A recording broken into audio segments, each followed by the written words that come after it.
Welcome to the best Family Guy episodes, let's begin.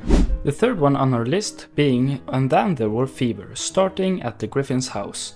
Peter is just arrived with some letters to everybody, and apparently a soldier in their house too.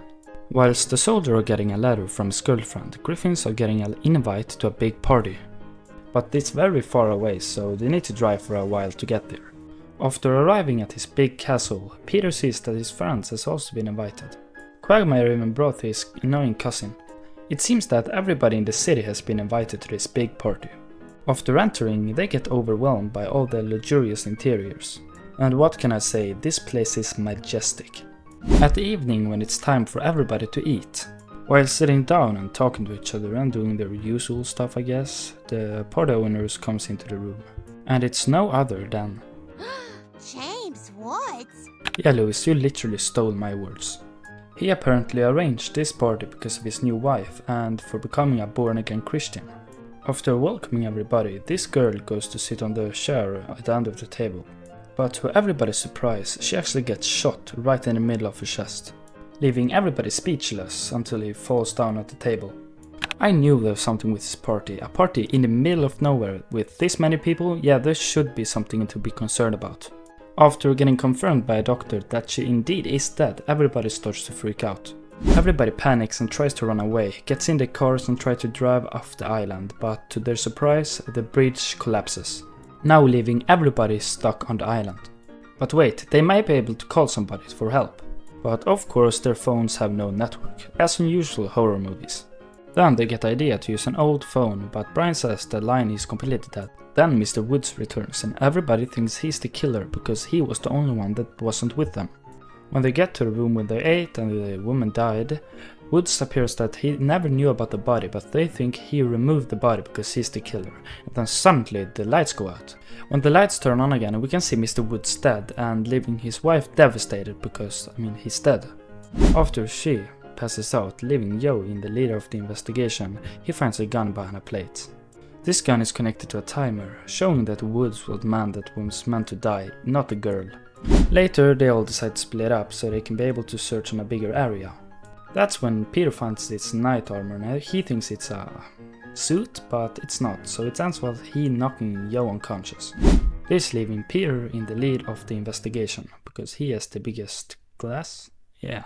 And because nobody can get along, a big fight breaks out, but this actually leads to they finding a hidden spot in the room. After Peter walks in first, he says, no, it's on the laundry room, they need to find another spot.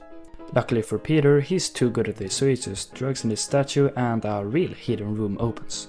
When they get down, they can see unpaid medical records and this girl directly becomes a suspect. But then the lights go out again, and when it's turned on again, she's just disappeared.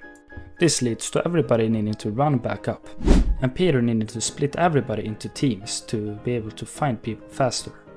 Brian and Stewie getting in their own team to promise Peter to buy him a good present. Later, when this couple is out to walk, they find a hidden spot in the attic, when they think somebody's in there, but it's just a cat that can talk. Don't talk like that. I happen to be a professor. Our apologies, sir. I should imagine so. After these two people are done talking about penis repulsivity, they are walking into a very dark room. After the guy finds a hidden spot behind a painting, the girl accidentally locks him in, or is it really accidental? Later we can see Meg and this guy checking for clues, but they only seem to find a big scary bear. No, Meg finds something, but it's unfortunately for her a trapdoor, and now Meg's gone. And apparently the bear's alive too. And luckily for Peter and Lois, they got the job to search the greenhouse. Yeah, not the funniest one in the book. But suddenly someone sneaks up on Lewis. It's okay, it's just Quagmire. With Peter needing to check where they are, he pulls up the phone and it's a map of Africa. Now cut to the best duo in the program, Stewie and Brian. And they seem to have taken the inside of the house instead of the outside. The better choice by many words. After hearing somebody scream, they run there as quickly as possible, but they are too late. The person is already dead. And surprise everybody, it's the same suspect as before. Then everybody else also arrives at the place where the person has been murdered. And then the nerdiest of them all has some time to grieve. Cut to the next clip, they all decide to form a group in the biggest room so they know where everybody is. And then suddenly they see that Mr. Wood's wife is entirely gone, but then Joe has finally awoken. After a little argument, they all settle on that they need to find the killer as fast as possible before anyone else dies. After this guy goes up to the other floor to check if there's any connection. Well, he goes up there alone, which is one thing you should never do in horror stories. Well, he goes out on the balcony to check his connection, and then somebody approaches him and, knocks him off the balcony. Now leaving another person dead. Then, when the rest of the group arrives to see another person dead in just that short of a time span, they get really worried. After another group meeting, they all come to the conclusion that they should go in like a troop to assure that nobody else dies. But oh no, meet Joe's worst enemy, the stairs, so they need to carry Joe up the stairs. The only person who seems happy is Peter. Then, arriving to a room, they find underwear. What? Such a plot twist, I guess. But at least they got a good laugh of it, I guess. But after walking out of the room in a troop, they come into the bedroom and they see the news reporter's face above the bed. Well, this could maybe be something to worry us about. After Megs finds a bloody trophy and blood dripping from the ceiling, this isn't looking good for the man. Then after opening the ventilation, they discover another body, and now I think it's time for the man to run. After an intense chase scene, with Joe taking the stairs in his own way I guess, and then running around the table, they finally manage to catch him. And now with the threat gone, cut to the new morning and everybody's packing to leave. When Louis walks in on this woman and apologizes for the man, I mean he's the murderer after all. Then after she spoils something, Louis realizes that she is the murderer. Well, too bad for you, Louis, the timing was a little bit off, so now Louis is held at gunpoint and taken out to the cliff. Just as Louis is about to die, something magically happens. The other woman gets unexpectedly shot in the stomach, and who's the shooter? Of course, it's Stewie. And then the episode ends. But now let's move on to the second best Family Guy episode. Can you guess what it is? Well, now the time's up. The episode is Back to the Pilot. It's a very requested episode, so here finally you have it, Back to the Pilot. The episode starts with Brian wanting to show Stewie the most interesting thing in the world, a wet tennis ball. But apart from that, he tells Stewie that he has actually had one tennis ball that is better than anybody else, and he buried it on the exact day, January 31st, 1999. Following Stewie upstairs, they plan to go back in time for Brian to receive his ball. After going back to January 31st, 1999, even the video format has changed. They can see that clearly a lot has changed over the years. As you can see here, the character has changed drastically over the years. Brian wanting to change everything right now, but Stewie stops him and proceeds to tell him about the butterfly effect and why they can't change things in this reality. And if you ever have wondered how Family Guy looks when there's a cutaway, this is really creepy. Wait, what are they doing? I don't know, they're just standing there like zombies. Do you think they're all right? I'm not sure. And then there was that time at the ice cream store. After arriving to Stewie's room looking to explore the timeline, they need to hide quickly because Stewie is on the way up the stairs. Stewie, the smart baby that is, decides to hide under the bed, but Brian, he decides to hang from the window. But then Stewie gets caught, but it's okay because the other Stewie, or the previous Stewie, he knows what they're doing, so they decide to help Brian, but unfortunately it's too late for that. Brian falls down on the car and Peter drives away, without knowing Brian's on the car. But it's okay, Peter just goes a few streets over to a party. Damn, can I join? At that moment Stewie makes the best entrance ever known to man, and he tells Brian that it's time to teleport, and they teleport to a baseball field. And we quickly get to know why they teleported to that specific place, just to earn some hard-earned money I guess. Later the blimps actually crashes on them, and that's why they're not used anymore I guess. But luckily for Stewie and Brian, they teleported to the courthouse. And Peter's in court for this all blimp thing crashing it into a stadium. And see, they even find the Kool-Aid Man. But I think this was a little bit wrong of a time to make an entrance, don't you think? And he even blames Brian and Stewie, what a man. Later, coming out of the local store to buy something to the time machine, they jump on and it's time to teleport once again. And now they're back in their own reality and luckily nothing has changed. There you are. Come quick. They're about to announce the unveiling of your statue on the news. Statue? For what? What do you think, Mr. National Hero? For stopping the 9/11 terrorist attacks and saving our country. You couldn't just stop yourself, Brian, you could just not. Now seeing Brian as a local hero is kinda weird and yes, unusual. Well, the accident seems to have very bad consequences, so they need to get back in the time machine and they get to this reality. And trust me, it's a weird one because everything is in 3D. There is something very unsettling and unusual seeing them this way. Kinda scary actually. Well, when they get upstairs and look outside, there seems to be like an apocalypse outside or something. I mean, for sure it doesn't look good. Well, we need to see it on the bright side, at least Joe can walk. Somebody needs to stop me. And in this wicked world, like a Terminator spin-off, Quagmire shows up and he is quickly eliminated. Yep, that's gotta hurt. Well, Stewie comes up with the plan that they should go back in time and fix the things that Brian did wrong. Well, when they get there, they decide to talk to the other Stewie and Brian, and they tell them everything they need so they can go back to their own reality. When getting home, Louis comes in once again, and yeah, there is something wrong with this reality too. Now needing to go back once again, something saying this is a time paradox. And see, my gut was right, because next time millions of Stewie and Brian keeps popping up every single second. And one time Peter yawns them, what the fuck is he doing there? And even this time when they are spinning around, weird contraption, but well, let's just stick to the original Stewie and Brian, shall we? Stewie solves this by telling everybody to just go on to their own reality. But of course, one Stewie and Brian won't listen, and this ends with them getting shot in the leg, or Brian getting shot in the leg, not Stewie. After that, everything solves themselves, and then they get back to the original timeline, and everything seems to be as normal. Except that Brian's leg is a little bit fucked up, but why not? Like, all of this is for a tennis ball, like, that's kind of fucked up already. But now the episode ends, and it's time for the best ever Family Guy episode that have ever been released. Sit back, relax, and let me tell you guys about the best Family Guy episode ever. And surprise, surprise, it's actually Road to Multiverse. It has the highest rating on IMDb, and let me cover it for you. This episode starts at the carnival when the Griffins are coming out of a tent that says half man, half clown. And Chris decides to play this funny game, and what does he win? He wins a gay person. But do you think you can guess this man's weight? Well, I would guess on like somebody killed. I'm 95% helium. Well, that's gotta be cheating, right? And see, Stewie actually wins first place in what? Well, the biggest pig. What the fuck?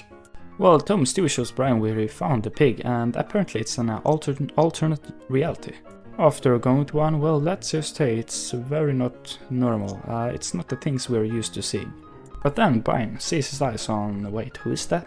Meg? Is that Meg? So I guess Meg's apparently beautiful in this dimension. And I mean, Stewie and Brian can't believe their eyes. Later they decide to explore the new poop removal convention, and it's pretty effective. And here the Renaissance art were never relatives, so it means that they have posted some, well, photos in the roof instead. But what do you think the next multiverse will be? Well, let's see. It seems to be a Flintstone multiverse. Well, it's kinda cool, I guess. But everything has stone in it. Yes, I enjoyed rocking you up the rock last night. Well, let's not stay in here for too long, so let's go to another universe. And in this universe, well, the Japanese were never defeated by the USA. But this actually looks kinda fire though. But I don't really know, the characters may be a little controversial. But okay, we know about this, so let's move on to the next universe. And this one is actually normal. No, this is the one when everybody has two heads. Well, don't look at me, I'm as confused as you are. I think it's time to move on now. The next universe seems to be like an Ice Age universe, and they actually find Brian's poop back from earlier. After being stuck for a while, they get the idea to make Brian happy so his tail like switches back and forth so he can actually melt the ice. But the next universe being the weirdest of them all, it's actually a universe when everybody has to poop at the exact same time. How does that even work? Well, Stu and Brian makes the decision to go away, one of the better ones they have done. And the next universe is actually a Disney created universe where they get a good song of pie. All day for pie, you can ask all the birds in the sky, and they'll tell you real sweet with a musical tweet. It's a wonderful day for pie. For pie. And just as you're thinking about staying in this universe, something has to go wrong, and of course it's a hatred against youth. The next universe being like a clay animated one, and I just thought, I really don't get nothing to say on this. It's pretty cool, I guess. Cool that Family Guy are including like a Transformers. What is that, Optimus Prime? The next universe they travel to is like a post-apocalyptic one when a nuclear war has broken up and they are in the aftermath. And instead of Mr. Kennedy getting shot, Mayor McCheese got shot? How? Wait, what?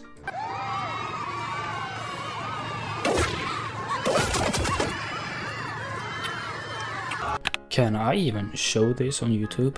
And guess what? The universe after that is just the weirdest one. I don't know what to comment on this universe. Not even Brian and Stewie knows. What is even this? And the next one's even weirder. Yep, still weird.